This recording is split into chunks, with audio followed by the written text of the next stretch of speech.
สู่ IAEA Expert Mission Strengthening Optimization in Radiological Practice นะคะอาทิตย์นี้เป็นอาทิตย์ที่9แล้วนะคะที่เราได้มาพบกันเป็น weekly lectures นะคะเกือบจะสุดแล้วนะคะประมาณ 80% ของคอร์สแล้วนะคะแล้วก็อาทิตย์นี้เนี่ยเป็นอาทิตย์ที่เรายังจะมาพูดถึงกันในเรื่องของ DR แล้วก็ CR radiograph นะคะในเรื่องของ imaging dose metric แล้วก็ how to set up dose alert level นะคะซึ่งเช่นเคยค่ะเราก็ได้รับเกียรติจาก expert นะคะดร.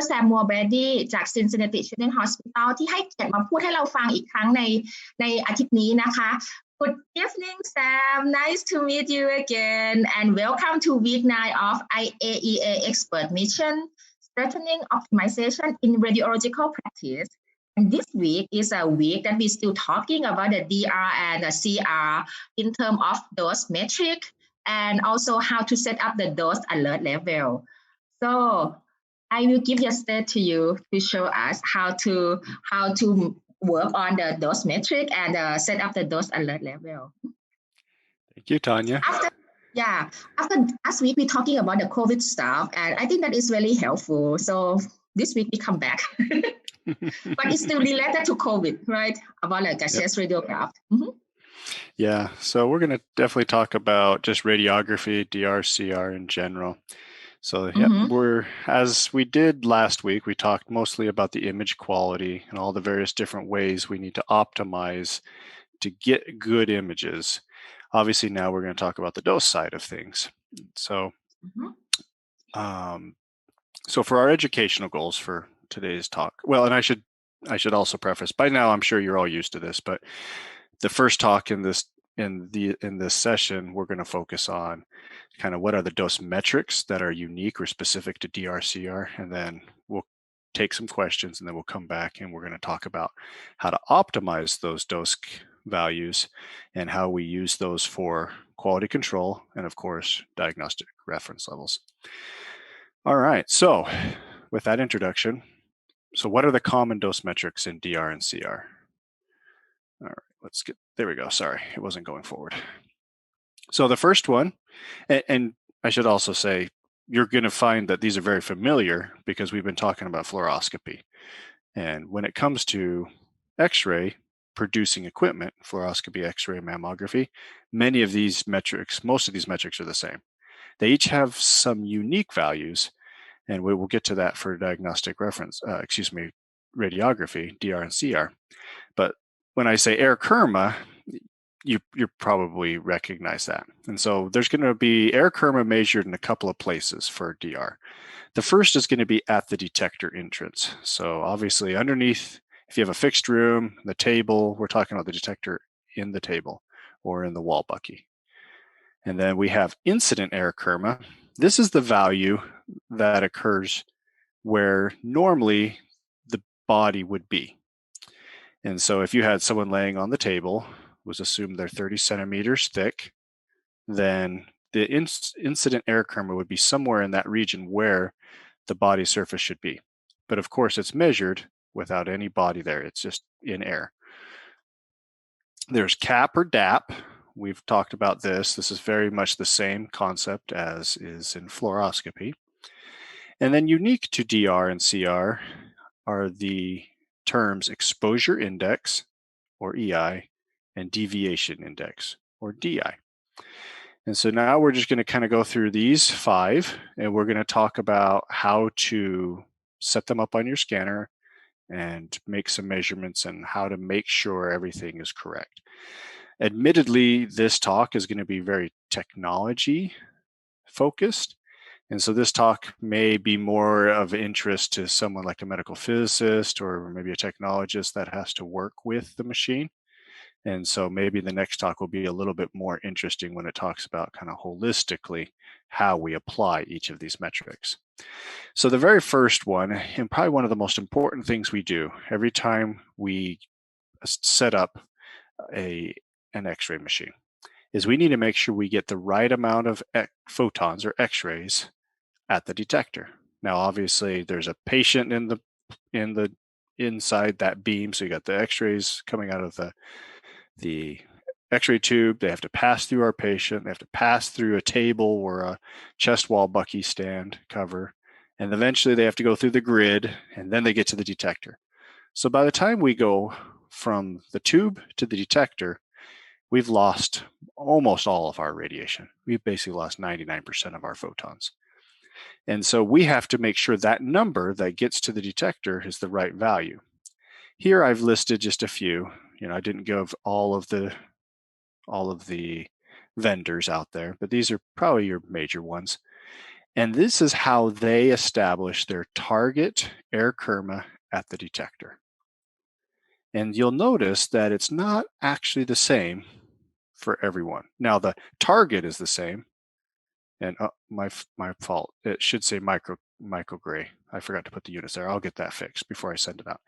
So these are 2.5 microgray. That's the target. But look how they each approach this slightly different.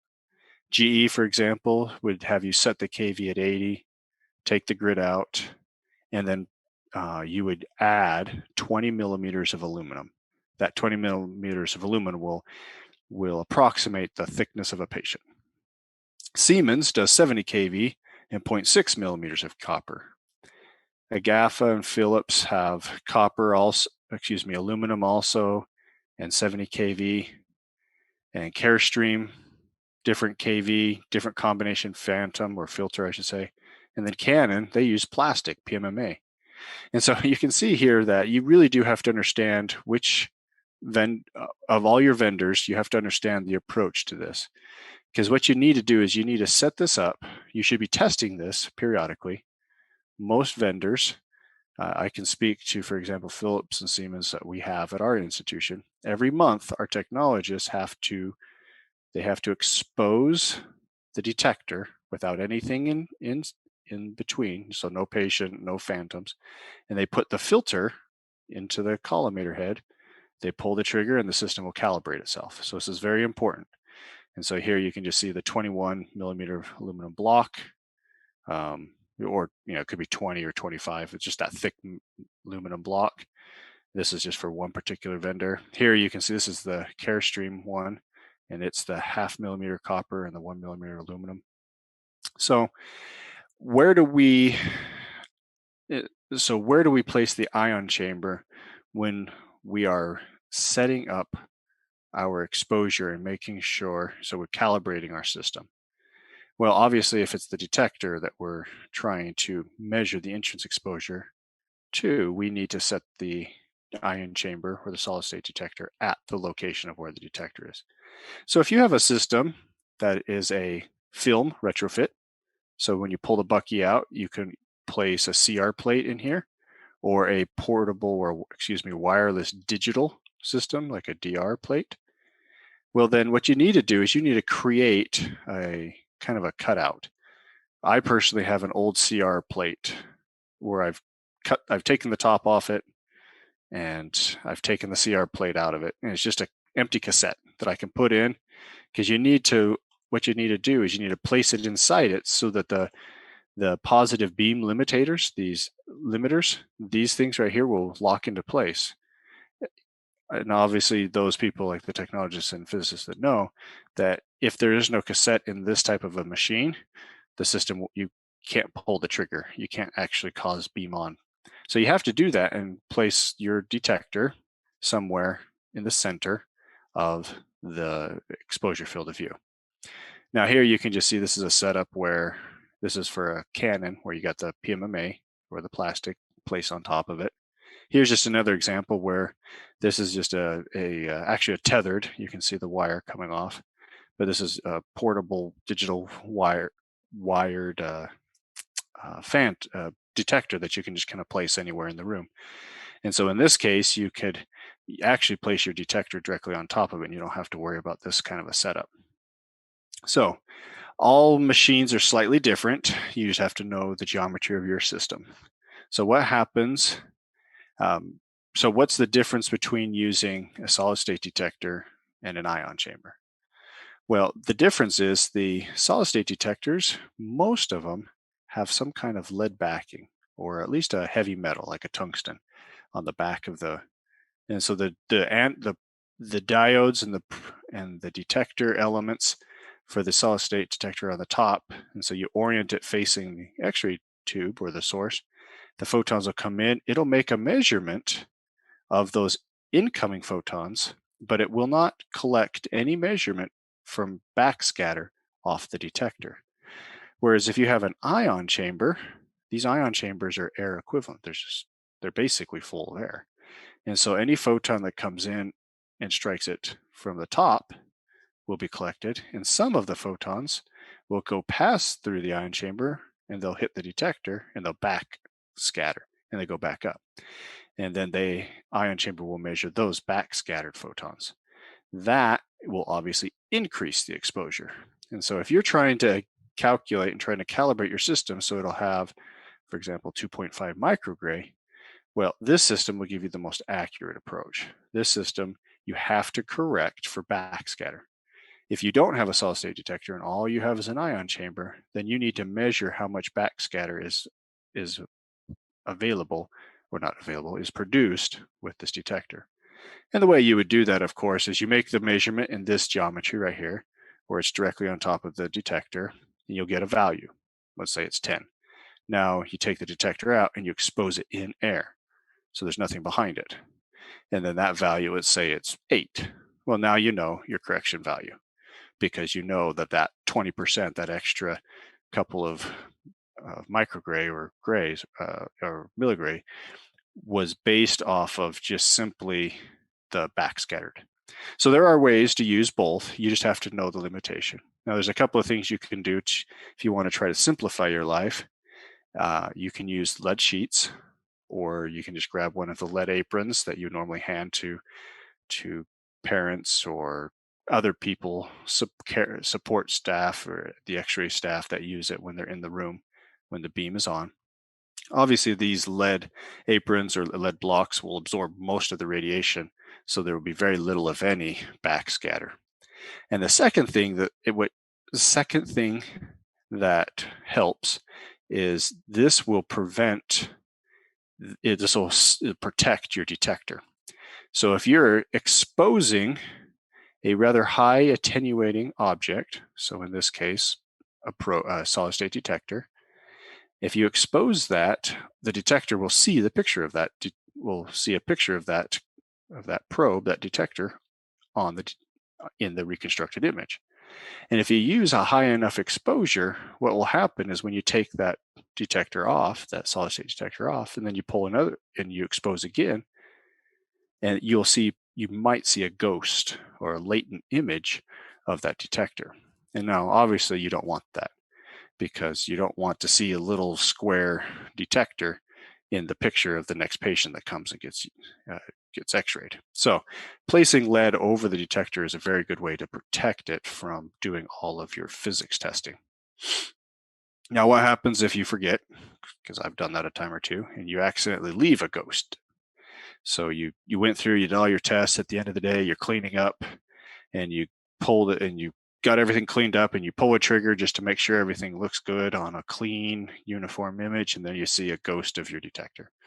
And you go, oh, now to make that system available for patients again, what you have to do then is actually expose the detector, once again, with nothing on it, no detector, no lead blocks, nothing, but you need to manually turn it up, set it to a real high MAS. And what'll happen is it'll saturate your detector. All of the little dexels or the pixel values will go to their maximum exposure value. And what that'll do is it'll cause the system to calibrate. And then it'll clean it out. And hopefully it'll clear away the ghost. You might have to do it once or twice. But that's how I've found getting rid of it. So if you do accidentally forget and you leave your detector on there, it's not the end of the world. You can clean that up by just recalibrating, forcing the system to recalibrate. So what do we do if we have a fixed detector system? So previously we talked about a retrofit system where you could pull the bucky out, where you would put a CR plate or a wireless DR. Well, if you don't have that, if the digital plate, the DR detector is physically embedded in the table or the wall bucky where you can't actually take them out, how do we still make this measurement to the entrance exposure to the detector? Well, what we can do is the only thing we can do is we place our probe directly on the surface. So either on the wall bucky, or you can place it directly on the table. And we do all of the measurements like we normally would. And once again, I would recommend putting lead over it, all that stuff, just to keep it safe. But we need one extra piece of information. We need to know how much this table attenuates those photons and how much the wall bucky cover, attenuates the X-rays. So we can do a couple of things. Of course, we can measure it ourselves, or we could just ask the vendor. Most of the time, the vendors know the answer. So how would we measure this ourselves? Well, it's actually pretty simple, right? You have the table here, and all you do is you just move the X-ray tube over here to the point where the table is overhanging the base. So you have space on top to make your measurement and space on the bottom to make your measurement. So you would just make your measurement. You put your probe here. You would measure it, and then you'd move it, and then you'd put the probe underneath the table and measure it. And the ratio, or the difference of the ratio of those two exposure values, would tell you what the attenuation is of the table. And the same with the detector plate cover. Now the trick with these wall bucky stands is you can't actually slide that. There's no place behind it where there's just air. As you can see, obviously there's grid and detector behind it.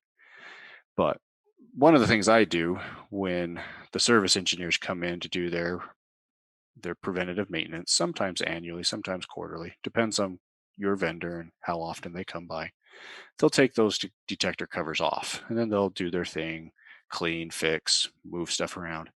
But what I have always done is just asked them before they put the cover back on if I could just make a couple quick measurements. And so I do the exact same thing. I make some measurements on top of the cover and then below the cover, and then I know what the attenuation is of the cover. So you can see here, this is just an example. This is one of my worksheets, in my Excel spreadsheet. Here, I imaged with 70 kV, a specific MAS.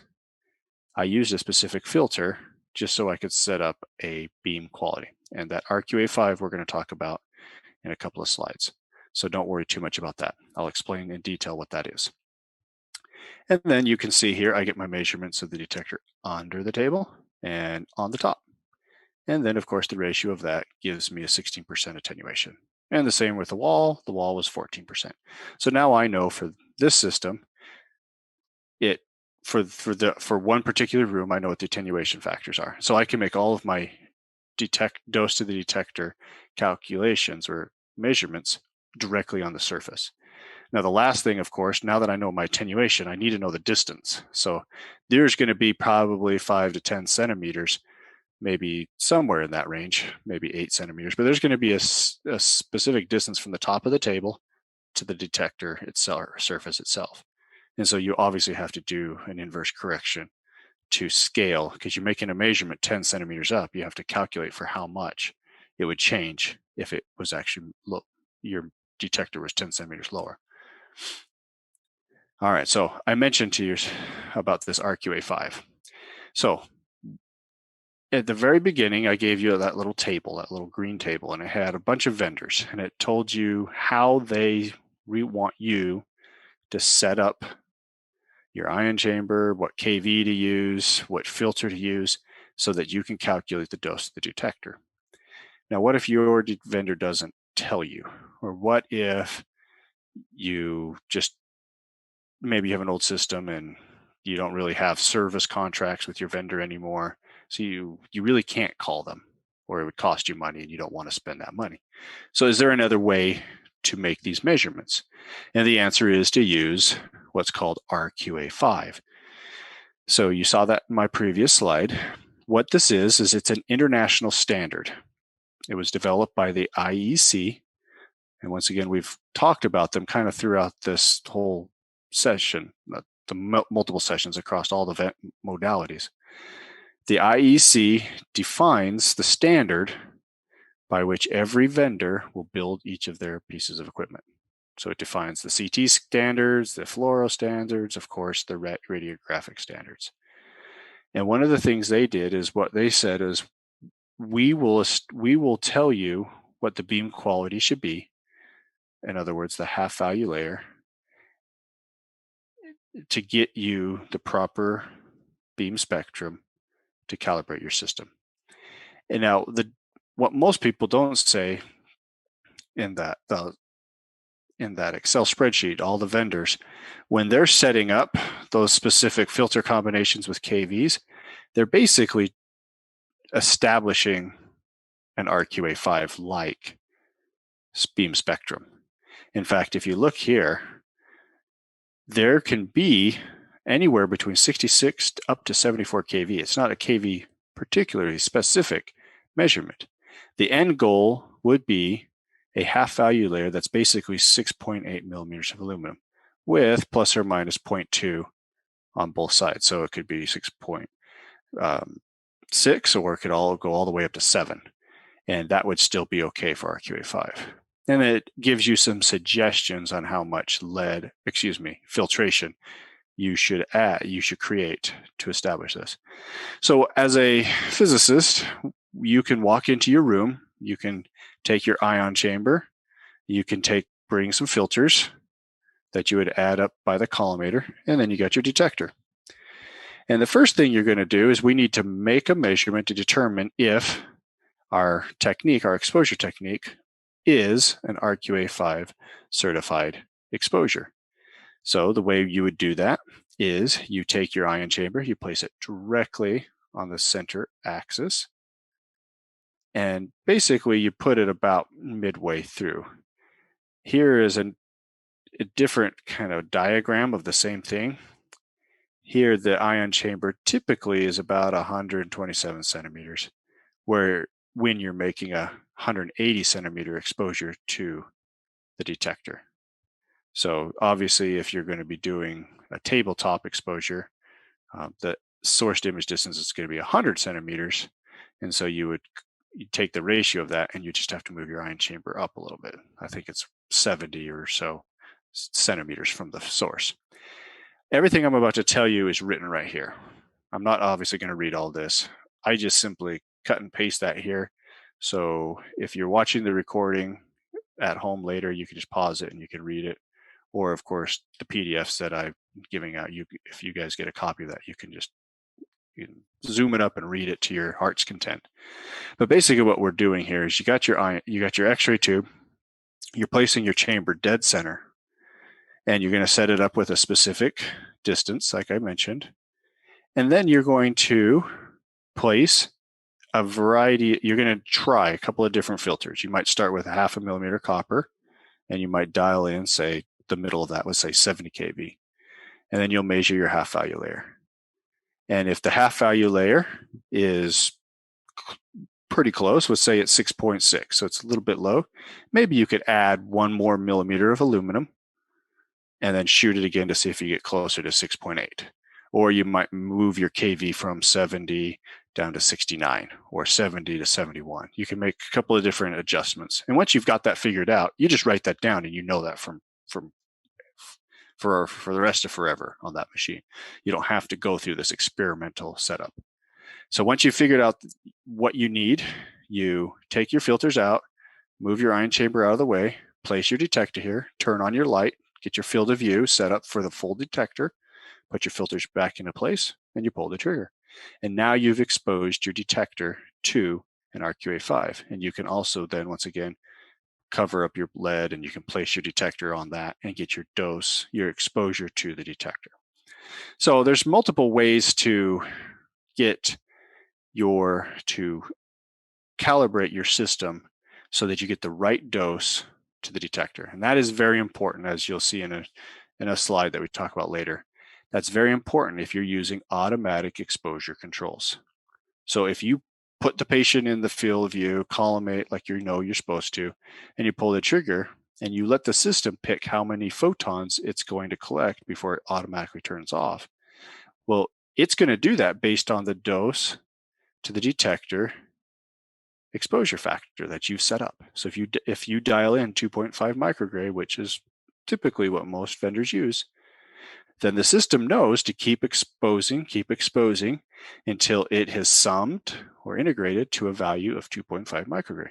And then it knows to shut off, and you get what supposedly is a good quality, a calibrated image. So the grayscale will be nice and balanced.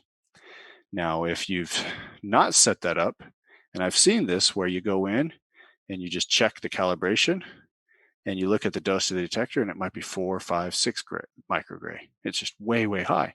That means for those types of patients, for those systems that are imaging patients, they will get 2, maybe 3 times the amount of radiation dose as another system that's properly calibrated at 2.5 microgram.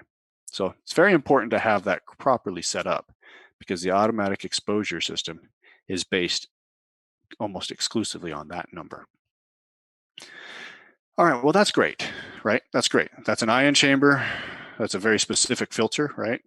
Maybe 21 millimeters of aluminum, so much millimeters of plastic like you see here from the Canon setup. But we're not imaging plastic, we're not imaging aluminum filters.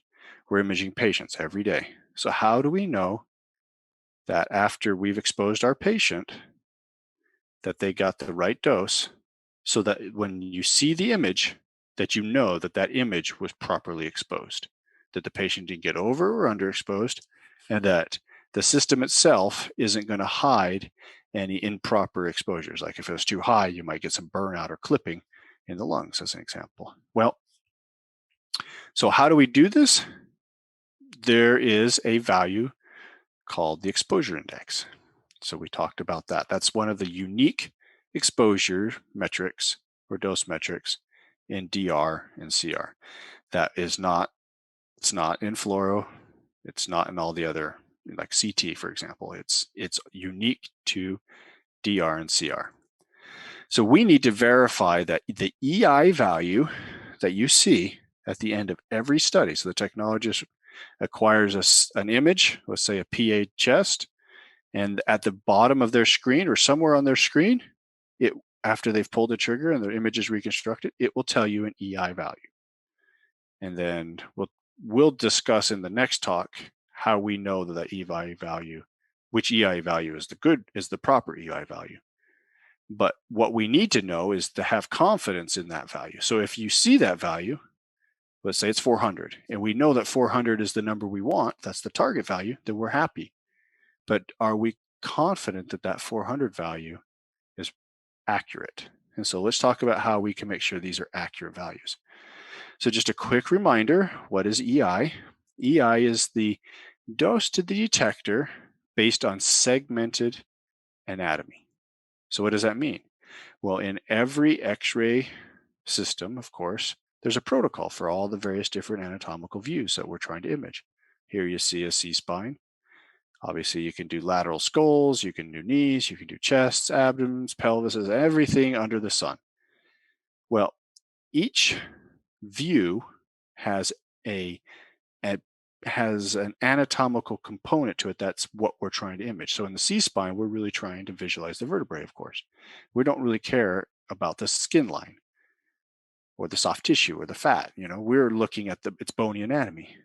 And so when we tell the system, when we've loaded up the patient and we've clicked on C-spine, we're telling the system that when you calculate the dose of the detector, you should look roughly where a C-spine should be.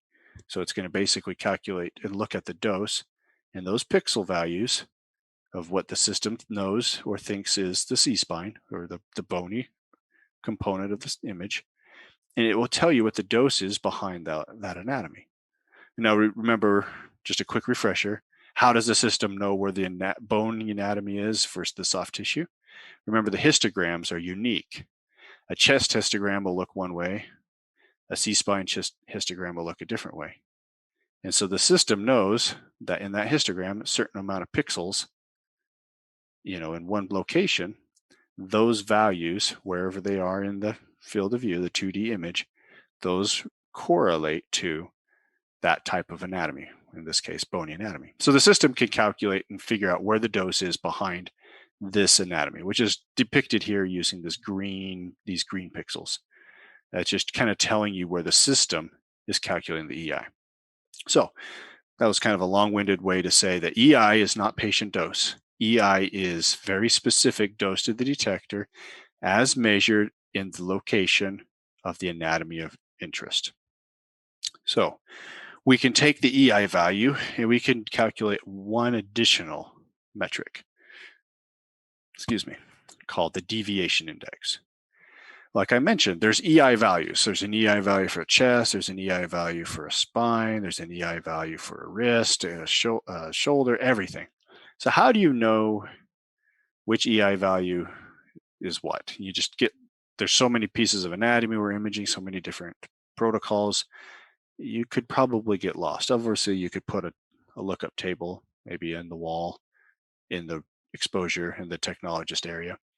Or we can calculate something called the deviation index, which is basically a ratio of the exposure index that you collected during that initial exposure. So that's the patient-specific EI. And then we're going to take the ratio of that as a function of the target value. So we're going to tell the system what we expect it to be. So if it was a chest and we expect it to be 400 and we pulled the trigger and it was 400, well, this deviation index, you do the math, obviously it goes to 0. A ratio of 400 to 400 is 1. The log of 1 is always 0. And there you go. You get a deviation index. So now what we're asking the patients or technologists to do is not to memorize a number, but to memorize a scale. 0 to 10, 0 to -10, where the cutoff is between good and bad, we'll talk about in the next talk. So how do we check the accuracy of EI? Well, it's very similar to the way we would image or measure the dose of the detector. What we're going to do is we need to establish a specific beam quality. Each vendor will have their unique ones. If you don't know that, then you can use the IEC RQA5. So what you'll do in this example here, I've placed my probes on there. I've set up my source to image distance. I exposed it. I made a couple measurements and realized, okay, I'm good. I've got my RQA5. And now I will take my probes, my ion chamber and my solid state detector, I'll take them off. And then I will put my filter in. And so you obviously won't be able to see the light field, but so before you cover it up, you open your light field up so it covers the entire detector. And then you put the filter over, and then you make an exposure. So nothing in between the beam except for your filter. And you expose the full field of view, the full detector. And when the image is reconstructed, you go in to the post-processing and you turn off all post-processing. You just want a raw, naked image, no post-processing going on. And that will give you an EI value. Dose to the detector based on, say, an RQA5 or whatever the the beam quality factor that a vendor asks you to. And you can compare that uniform blank exposure, unprocessed exposure, to what EI should be if you just mathematically calculate it. So here's the equation. This is the IEC, International Accepted Equation to calculate EI. All vendors pretty much today use this equation. 5-10 years ago, every vendor had their own EI approach. And that was a headache. Some call them EI, some call them IDX, some call them S. They all had their own values. So if you have a particularly old system, you might not actually see the value EI. You might, for example, see the value S. It's the same idea, but it's a completely different calculation. So you'll have to look at your manual to know how to calculate S, or whatever that factor is. So in an example here, if we are aiming for a 2.5 micrograde to the detector, and we expose the system, and we see that the EI value is 250, well, 2.5 was the exposure to the detector, times 100 is 250. So in this case, the EI value of 250 is accurate because we know based on the exposure or the dose to the detector that we should get an EI value of 250. So that's how you can tell. Now, it's not going to always be perfect, right? You might make this exact exposure and it might say 260 or 240. That's okay. You just have to understand what your measurement error is. But we know that if your dose to the detector, your calibrated dose, is say 2.5 or 3, whatever your vendor requires, you know what the EI should be under this example, where you have nothing in the way except for a filter, and you're exposing the full field of view without any filters, any post-processing. All right, so now that we are comfortable, we know that the EI value is accurate on our system. Where do we find this value? And this is more specifically what we would use for when we're collecting large sums of data to do quality control in our hospital regionally or something to that effect. Well, every machine that acquires an image will obviously take that image, say it's a 12-bit image, and it will add a bunch of information, all the information. It'll add the KV, the serial number, all of this stuff in just this long text file. This is called the DICOM metadata.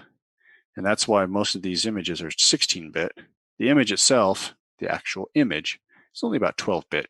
And then there's going to be 2, 3, maybe 4 bits of information that are basically words, document, just text. And in that DICOM metadata, you can find the tag for exposure index. So here I'm showing you, this is literally a picture from my PAC system for, I think it was an abdomen body part exam. Oh, I cut it off, but it was an abdomen, I'm pretty sure.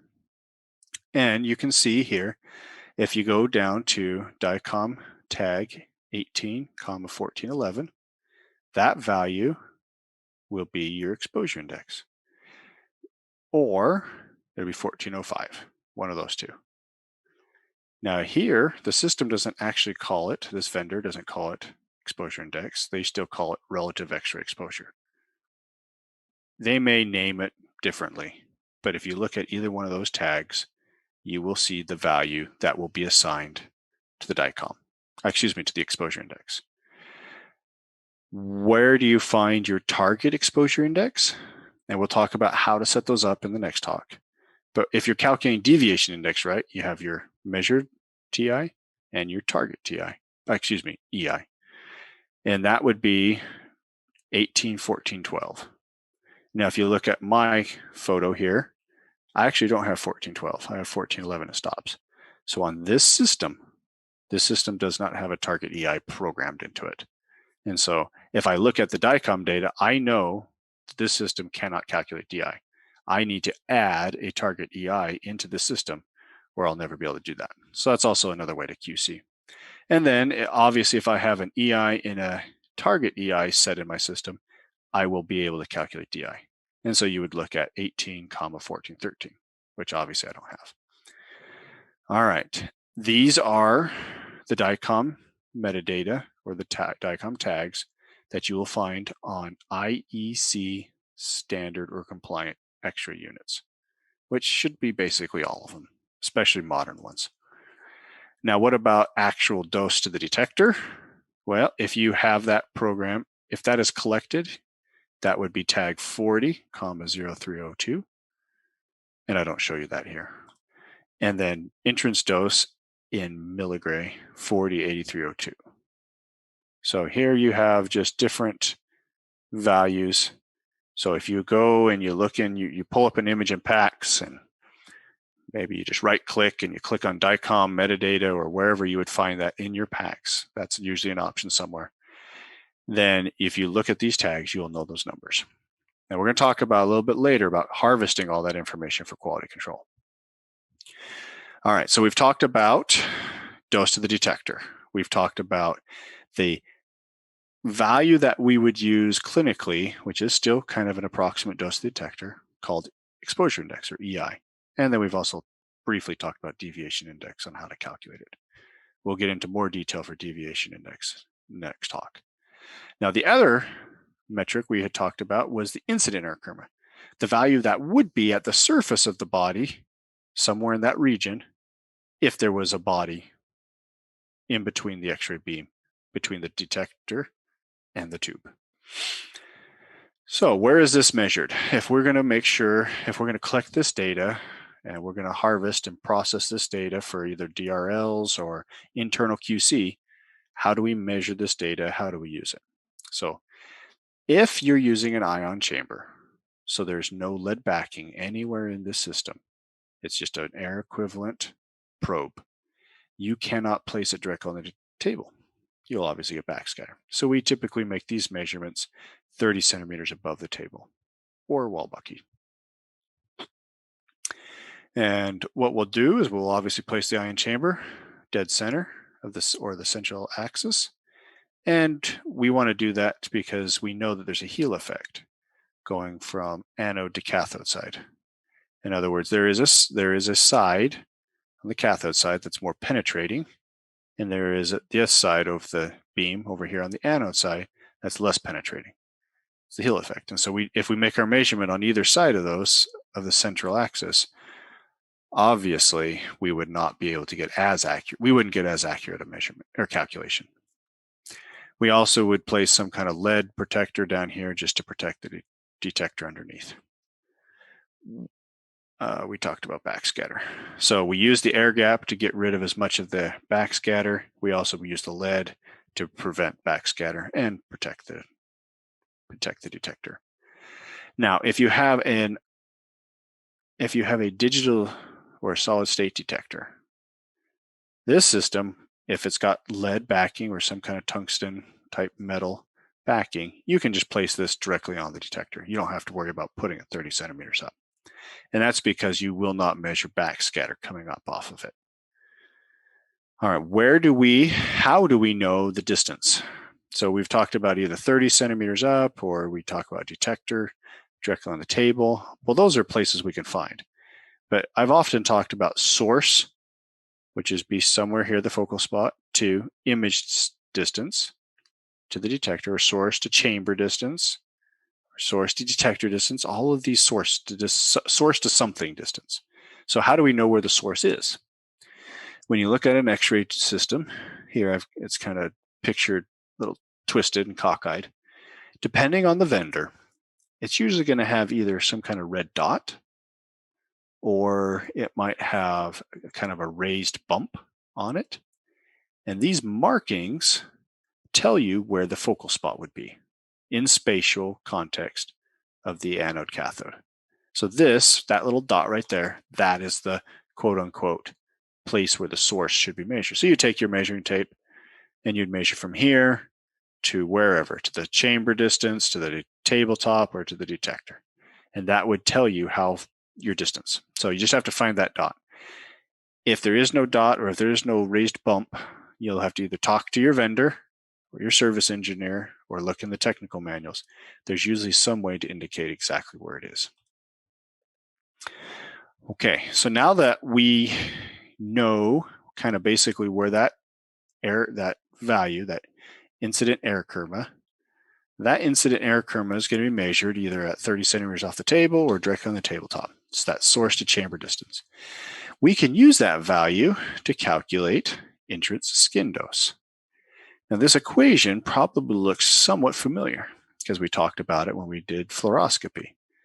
The only big difference is in fluoroscopy, there are a couple more correction factors over here, like the correction, the attenuation for the tabletop and the pad and a few other things like that. So what we're going to do here is I'm just going to step you through how to make these calculations by hand. It should be very familiar, so it should be a review. But what we ultimately want to do is we kind of want to have an understanding of about what the dose is to the skin if we're trying to figure out, obviously, patient exposure if you actually need to calculate it, but two, if you're trying to do some quality control and understand roughly what the dose is to the patient. Now, I know skin is not the whole picture, but it's the first thing you can use to make some patient-specific calculations. So here's an example. We're going to use an abdomen radiograph that was acquired at 80 kV, 82 mass. It had a source to image distance of 100 centimeters, so imaged on tabletop, and a source to object distance, in other words, source to the top of the patient, his or her entrance plane of 73 centimeters. We have gone in as a physicist or technologist or whoever in your hospital during our annual measurements or annual Q or testing, And I've made a measurement of air kerma using 100 MAS at 6.7 milligray. And so what I need to do is I need to do a couple of calculations and corrections. First thing I need to do is I need to correct for the fact that this patient was actually imaged at 82, not 100. So I know what air kerma is, 6.7 milligray for 100 mass. So I take 6.7 and I scale it so that it's actually a little different if it was acquired at 82 mass. Oh, I actually did that upside down. That's my fault. The number should be smaller because it's being imaged at a little less, 82. I got that ratio upside down. So this value actually should be a little less. Nonetheless, it's the idea here is you just simply correct for the exposure. I'll make that correction too when I send out my PDFs. Now, the next thing we need to do is we need to scale it based on the distance. So as I mentioned, we know what the source to image detector distance is 100 centimeters. We can actually look that up in our system. Source to detector. In this case, it's in millimeters. So it's actually 1200 millimeters, so 120 centimeters. In this example, this image right here. And then we can also calculate what the source to patient distance is. And we can make a couple corrections to scale our number. Now, I wanted to put a little caveat here. When you look at the DICOM data, your vendor may say distance source to patient. And you might think, oh, that's great. I already know it can tell me where the distance is to the patient. The reality is it has no idea where the patient is. It doesn't know how thick the patient is or thin. That is actually not distance source to patient. It's actually source to tabletop or bucky cover. So it's a slight difference. So in this case, we had to know that our patient, as I mentioned in my previous slide here, that if the source to image distance was 100 centimeters, and then the entrance plane of the patient was 73 centimeters. So we basically know how thick the patient is. So, and now if you don't know how thick the patient is, you can make just the assumption that the patient is roughly 30 centimeters thick. That's the common average thickness of an adult individual. If the person's average size, then you'd say 30. If they were larger, you'd have to make a bigger difference. So maybe they're 50 centimeters or 40 centimeters thick. If they're thin or small, or a pediatric patient, maybe they're thinner. So if you can't make the measurement, you have to make an approximation. So once again, you can come in here and you can do the distance correction. So we made all of our air kerma measurements at 100 centimeters, but the patient is actually thick. And so we had to correct for this distance to the entrance plane. And that gives us now a value of 15.4 milligray. Now, that is still dose to air. We need to remember, make a couple of corrections. We have to correct for backscatter. The idea that when photons come to that point where there is a body, some of those photons will come in, backscatter, and go back out. And so technically the skin is going to be double exposed from photons coming down and some photons or even electrons scattering back up. So that's what this backscatter correction factor takes into account, that skin is getting exposed from both sides. Now this value is going to be somewhere 15 to 30%. We almost always use 30%. So we would say a backscatter factor is 1.3. And then we need to correct the factor that tissue absorbs radiation differently, obviously, than air. And that value correction is 1.06. These are the same correction factors we used in fluoroscopy. So just in case you were keeping track. So we put all of that together, you add those last two correction factors, and you would see here the number. This is the dose to skin. Now, like I said, I made a slight mistake. My mass ratio was flipped. So this number actually should be a little smaller. But nonetheless, you see the steps. So doing those calculations is fine if you need to do it for one or two patients. But how do you do it if you have 1,000 patients a day in your hospital that are getting x-rays, or 10,000 a month or something. Who knows? Just an amazingly large number. And if you want to do quality control on any number of those, it would be very, very difficult to do that by hand. So what we can do is I'm just going to step you through the process on how I did this. At some level, you can either use it or not. It's really a choice. We'll talk about other ways to do quality control in the next talk too. Most of this information, where is it?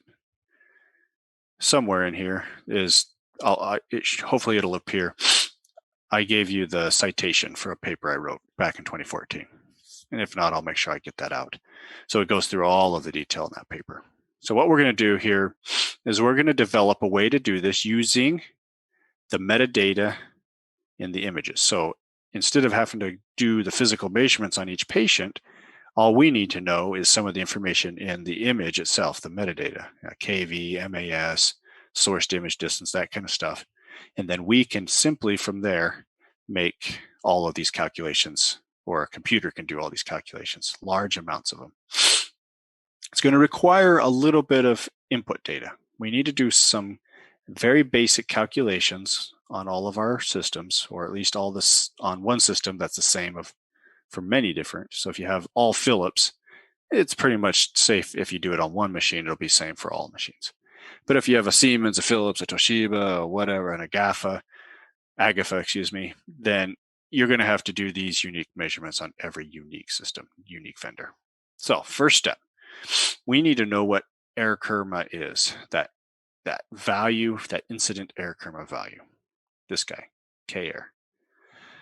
Well, what I did is I went in and I said, I know I can measure error kerma as a function of KVP. And most of my images, most of my patients are exposed with a particular filter combination of 0.1 millimeters of copper plus 1 millimeter of aluminum. Some of them have no added filters. So I basically went in, I just made a bunch of measurements as a function of KV, and I measured error kerma as a function of filter. And then I was able to fit these equations. I was just using basic regression plotting, and I came up with a calculation, or excuse me, an equation. This equation is based on KV and MAS. I obviously had to pick a value. So in my calculations, I used 25 MAS. And I did all my measurements at 100 centimeters source to chamber distance. And so I can easily correct any future exposure. If it was 10 mass, 1 mass, 50 mass, I can obviously scale that by doing the ratio. The nice part is about this equation is when little Johnny goes in and gets exposed, he gets an abdomen, and we look at his metadata, it will tell us what the KV and mass is. So all I have to do is take that number out of the metadata and plug it into my equation, and I know what error kerma is. The metadata will also tell you if it was a filter or no filter, and it may even tell you which filter it was.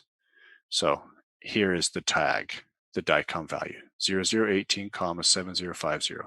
It will tell you if there were if filtration was present or not for my system. So, oops, here we go. Here's the equations that I built, I created based on a filter combination of 1 millimeter aluminum plus 0.1 millimeters of copper, and a combination of no filters, an equation for the option of no filter. Oh, there it is. Okay, stop. My thing went crazy. There's right there. That's the publication if you want to look it up. It's in the American Journal of Rankinology, AJR. All right, so now the next factor we need to correct for is backscatter factor. Now, once again, you could just assume 1.3, but actually the truth is backscatter factor will vary somewhat depending on the field of view size. So if it's a real small field of view, you obviously wouldn't get as much backscatter. If it's a large field of view, you're going to get a lot more scatter. And also,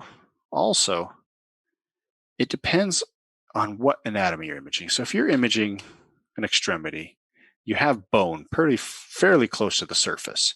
So you're going to have a different scatter factor when you're imaging skin, or you're imaging through skin and muscle, but with bone that's fairly close. You'll just get more scatter up. And conversely, when you image, say, the lungs or the chest, you have a big air pocket. So you're not going to get as much scatter out of your chest or in your lung region as you would, say, an extremity or an imaging, an anatomical region that's bony versus maybe just soft tissue, such as your abdomen. So here you can see the various differences. So once again, I know that I can calculate my backscatter factor based on KV and field of view. And so those are values that I can look up in my metadata. Now, what about patient thickness? Unless you physically measure every patient before they're imaged, you don't know what your patient thickness is. Now, we typically do that at our institution because we're a pediatric center.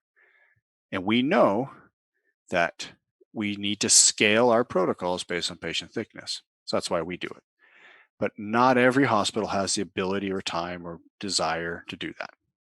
Most likely desire, because I think you can do it if you want to. It doesn't take a lot of time. So how do we count for patient thickness? We need that information to calculate where to find the entrance surface area. And so what we can do here is when you look in the DICOM metadata, there is no source to skin distance. That's just not part of it. But there is a source to table distance. So we do know where the table is, or the wall bucky cover. And we know the patient's age typically. Most of the time, all protocols are based off of age. So the technologist or the HIS, the HIS system, will bring in from the hospital patient records the patient's age. And so that's how we would pick whichever protocol we're doing. So if we go in and we had, this is something I did, and you can see this in my, obviously you can see the equations here, but in my paper, it goes into a little bit more detail explaining this. I went out and I measured patient thicknesses. And like I said, we have this for tens of thousands, probably hundreds of thousands of patients by now. We've been doing this for well over a decade. So I know what their basic approximate size is, AP thickness, lateral thickness, as a function of age.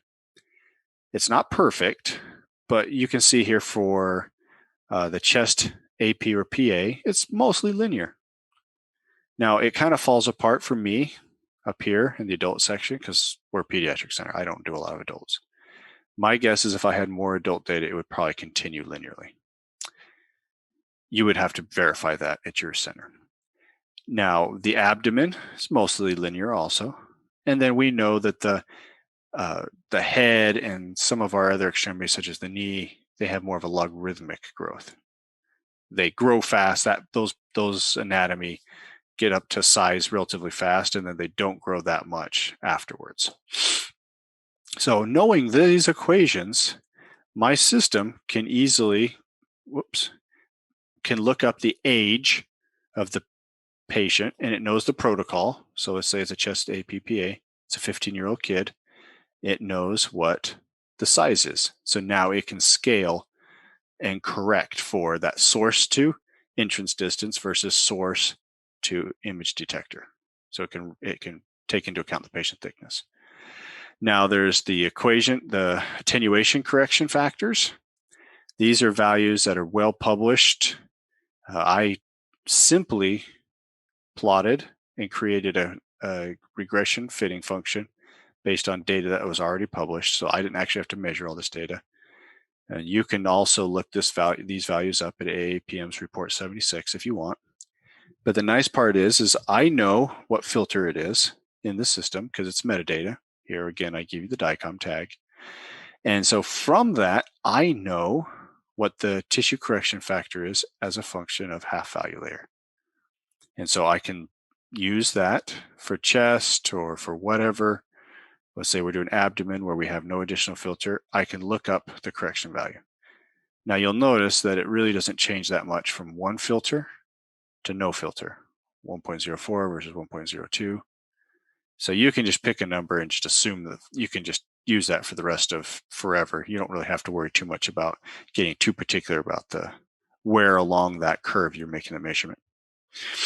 And so what I did is I developed this. I actually created some software, a GUI, a graphical user interface, so I can load thousands of images in, and it will calculate out all of my entrance skin dose values. And here I just, as an example, I processed just shy of 4,000 exams, and here's the breakdown of them. And this is kind of what it looks like. So now what you can see here is you can see entrance skin dose as a function of age being along the x-axis. And the blue line is the median value, the mean value. The dashed lines are my first and my third quartile. So the 25th percentile and the 75th percentile of my patient data. Obviously there's maxes and mins, but I didn't show you that. And you can see that for my AP abdomen, lat skull, and APPA chest protocols. Simply just giving you 3 examples. And then I just wanted to prove to you here the data I have was comparable to other publications, other hospitals. And next is our national data repository. This is where all of our DRLs were developed from initially, about a decade or 2 ago. And so that's kind of what these numbers represent. And then just a bunch of other publications. So the values are pretty accurate. What I'm going to show you, and we'll talk a little bit more about this in the next talk when we talk about optimization, is look here. These are all smooth monotonic equations. They're constantly changing, mostly increasing with age, right? This one has this weird bump and then it decreases and then it starts to increase again. So when you look at that compared to all the other curves, you would think that looks abnormal. And so this is one way that I approach to doing my normal quality control to make sure all my protocols on all my machines are accurate. All right, so that was incident error kerma. That's how we calculate that, at least. Next is the CAP and DAP. This is something that we've talked quite extensively about in fluoro, so I'm not going to go into the detail of this. But basically, it's a large area ion chamber. Here is a collimator, the item that sits below the X-ray tube. It's simply detached, so the CAP meter typically sits up here. And so that means every time you make any exposure, you should have a value for DAP or CAP listed somewhere on your screen. And we know that the value is that it takes into account the error kerma as a function of the field of view. And because dose reduces, the amount of photons is reduced by 1 over the distance from the source, but the area changes as you also get farther away from the source. It gets bigger and bigger by the square root, by the power of 2. So these two values basically correct for each other. Photon count is lower here than it is here, but the area is smaller here than it is here. And so the nice thing about CAP or DAP that is displayed on your system is that it is the same from the source to the point of entrance. Obviously, CAP is going to be different below that because of attenuation characteristics of the patient and scatter effects from the patient. But for that region from here to the entrance point, the CAP and DAP is the same. So how do we make sure the CAP or DAP is accurate? Well, the simplest way to do that is if you have a DAP or CAP meter. It's just a very large ion chamber. Actually, it's it is a diode. It's a system that has a lot of different small individual diodes that are scattered throughout. And so it's able to measure error kerma as a function of field of view, as you can see here. So you can set it up on any type of geometry. You can place some PMMA blocks below it to simulate patient anatomy. You can do whatever you want. If you don't have a unique CAP or DAP probe, then what you do is you're going to use your typical ion chamber, solid state detector, and a lead ruler. The lead ruler, of course, is going to be used to measure the field of view at the point where we're going to place our solid state detector or ion chamber. So we make an exposure on the screen. We can get the measurements of the field of view and we calculate the total area. And then we take that ruler away and we put our ion chamber or our solid state detector here. And then we make a measurement and we have our error kerma. So we multiply the two values, incident error kerma times field of view size, you get cap or DAP. So in summary, we've reviewed the common dose metrics for DR and CR and how they're measured and how we validate them. And this is just a reminder, I know this was a very technical publication talk, but when it comes to calculating or creating DRLs, you have to know that those values are correct. And ultimately, DRLs aside, you want to know that you're getting the right dose to the detector, the right dose to the patient, so you get the right image quality, so our radiologists can do their job. So we reviewed error kerma at the detector, and we talked about how we absolutely need to eliminate backscatter from those measurements, so it's true and accurate. We talked about incident error kerma and how in this system, where this is a measurement that does not include backscatter. And so we actually, if you want to do skin dose, you have to include backscatter.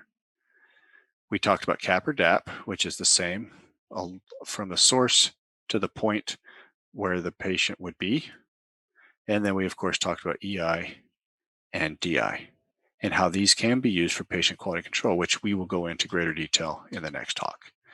So thank you. I know, like I said, that was a very technical talk. And so those are the dose metrics. I don't know how many questions will come from that, but we can always get into more of the more clinical side of that when we get into the next talk. So Tanya? Sure, yes. Thank you so much, Sam. There is a lot of formula and calculations on your talk. There is a question from the chat box. Which DICOM track is represent? Oh, hold on. Okay, so which DICOM track is represented the FOV, because I found only row and column. So how can we find out the FOV on the DICOM track? So yeah, every vendor. So the DICOM structure is the same for every vendor. It depends on what each vendor how they actually fill that. So that's the one caveat to this. Some may actually tell you what the area is, the field of view size. Others might tell you the row size and the column size. Now you can make some calculations because it'll tell you what the row is and the column is for the matrix, and it would maybe even tell you what the pixel distance is. So you have to do the calculation. So you know how many pixels you have in X, how many pixels in Y you have, and you know their spacing, and you can do the calculations. That's probably more work than you really want to. You can also take the cap or the DAP value, because you know what that is. You know what error kerma is, and you know what cap is. Well, if you divide the two, that'll tell you what the field of view is. So there's a couple of different ways to kind of look at that if the field of view value is not directly listed in the header. And so unfortunately, and then if all of that is not, if all of that is difficult to come by for you, you can do a very rough approximation. For a chest, you can go in, let's say you have 10 patients, you can go in, you collimate the light field to their body, and you can just kind of do a quick measurement using a measuring tape, and you would just get a rough idea. But for the most part, for adults, as an example, we're going to have basically the same chest field of view. I mean, there are going to be taller people, they're going to be shorter people, they're going to be thinner, and they're going to be thicker people. But it's all going to be not too different. And so if you get just one number and you use that for all your patients, it's not going to be perfectly accurate, but it's better than nothing. It's better than nothing. But ideally, if you look inside your DICOM data, there should be some value that will tell you the field of view dimensions.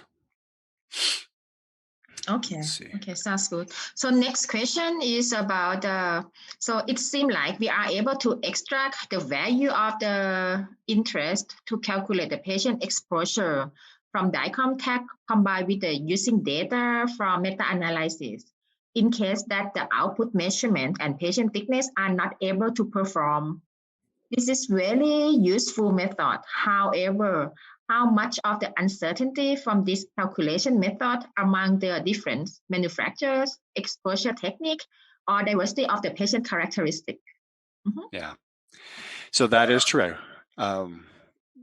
The accuracy of this method is going to be limited by your measurement error.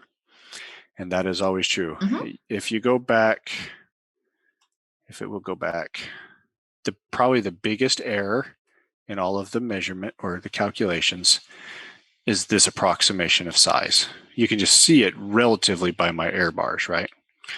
And so I don't know exactly what the patient's size is that got imaged in that moment.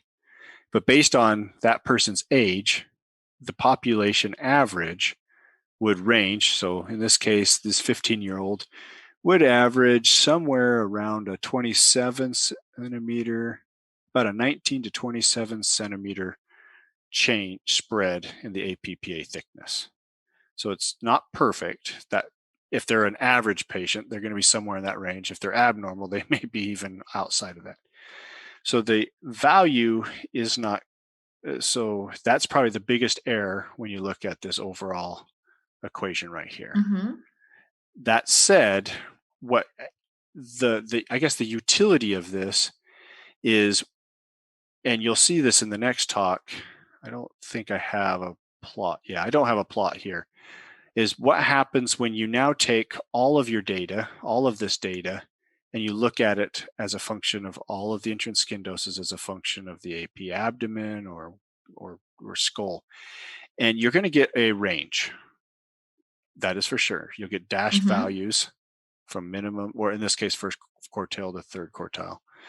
But what you're looking for here is a response function, a graph, that is, for all intents and purposes, logical. This is something that you've calculated. You see it's monotonically growing with age. And I'll talk to you about this in the next talk, how this right here is an abnormality. This was actually how I found that for the APPA protocols in our patients that were being imaged basically under 6 years old, the values, the KV value, the dose to the detector was incorrect. And I did not know that based on just some of the other values that we were getting out, the EI numbers, because the system thought it was accurate, but it was actually the calibration factor that needed to be adjusted. And so if this number right here is slightly higher, slightly lower for some patients, that's okay. But when you look at the spread of the population, as I mentioned, these values in that one plot, there's about 4,000 patients there. And so we're looking at kind of like a population average, or not average, but distribution. So obviously, I mean, the best thing you can do is get as accurate as you can in your measurements. So you can get real accurate when you're making these measurements right here, your air kerma values. I don't show you my error bars here because they're basically zero. They're basically non-existent. I can be very, very accurate with these measurements. And therefore, this equation right here, this first value I put into it, can be really, really accurate. So do your best to be as accurate as you can for the ones you can control. Age is, that's just one of those things. Unless you physically measure every one of your patients that walks through the door. And if you can do that, then this approximation right here, not that one, this one right here, this one, you can get rid of that measurement error, and your overall skin dose for your population will be actually pretty accurate. I think that's going to be the tough job to do the measurement on every patient for us. Yeah. And it's like I said, if you really need to know what a specific patient dose is, I'll give you an example. About a month ago, we had a young lady come through our clinic. She didn't realize she was pregnant, and she had a series of exams, CT, X-ray, this, that. After all of that, and the radiologists were looking at their images, unfortunately, they found out she was pregnant. So in that example, I needed to know very specifically what her dose was, so I could calculate, obviously, the dose of the fetus. This approach right here that I talked about is probably not an accurate approach because it's just an approximation. In this case, I actually went in and I was able to look at her images. I was able to make physical measurements. I knew exactly how thick she was in her, down in her pelvic area, in her lower abdomen area. I knew exactly what the KV, the MA was. I knew all that. And so I could go back to the first way I did this, remember? I did it by hand. I actually did the calculation by hand, which was a lot more accurate. In this case, the example where I built an equation or a software to do it, it's mostly just for quality control. It's not patient specific. It's population averages. Yeah, it's like for the specific questions or like a specific patient that we need the accurate dose for further treatment or evaluation. Yep. But for this type of approach, what we're doing here, the whole reason we're meeting is we're talking about quality control for all intents and purposes. Yes. We're trying to find metrics that we can use that are accurate, that we can collect to eventually establish for diagnostic reference levels. And obviously you guys have already done a lot. You have your entrance surface, air kerma. We're going to talk about that in the next talk, in the next talk I have. And so you guys will actually do something somewhat similar to this, not as detailed, but you've gone through and you've collected a lot of this data. And then this is a way we could, and then we can use that data for other hospitals that haven't had a chance or the ability to collect this data. And then they can try to scale their values based on those numbers. So, when you look at it as a quality control approach, then the slight variation in measurements, the slight variation in accuracy, I think is okay. But that's, of course, my opinion. Yeah. So the last question is from me. Based on this lecture, is a lot of the technical stuff, measurement for the physicist.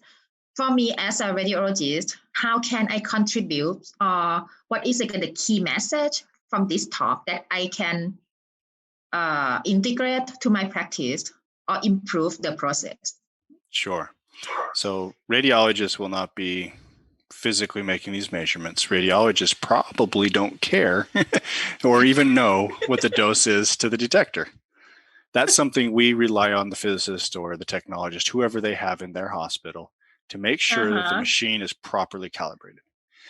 But what the radiologist has as a tool is the EI, the exposure index, or the DI, the deviation index. So every time a new patient shows up in front of them in the reading room, they can look at that number and they will know if this patient was properly exposed. And so we'll actually talk about that in the next talk. And how we educate our radiologists is, obviously up to each hospital there. Not every radiologist even looks at those numbers. They're too busy looking for pneumonia for COVID, right? When they're looking at a chest radiograph, they're not necessarily worrying too much about the EI number at the bottom of their screen. In fact, some hospitals in their hanging protocols, they don't even list the EI. They might list the KV and the MA or whatnot, but they might not even anywhere on the screen show you the EI number. And that's something that, as I lecture here in the US, I always advocate that the radiologists ask their PACS team, their IT group, they can easily turn that on. It's just another number that shows up on your screen. You mean like on the screen that we have images that we can have that number maybe on the corner close to like a KV or MA. Okay. Yeah. And then that's just something that the radiologist in time will get used to seeing. And EI numbers are hard because you'd have to memorize a table of values.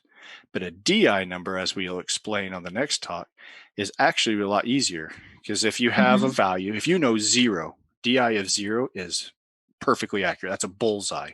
You know, if you're playing darts, that's a bullseye. And so if you look at it and you see DI of 1, you're like, okay, hey, I feel comfortable with that. This patient was maybe just a little overexposed, but not wildly. But now if you get a DI of 10 or 15, you as a radiologist, well, you may look at that image and say, there's probably something wrong here because that person got exposed by that much, just way too much radiation. In fact, if they took their mouse and they probably windowed and leveled, they would probably see clipping, for example, in the chest, in the lung field. And so that's how those numbers will, I think, be used clinically. But we'll talk about that in the next talk. Sure. Thank you. That sounds good to me because at least I know what I should look for, and we can ask the PACS team to add that number. So after we know what are we looking for, we can keep looking on that number and maybe improve the quality of the images and give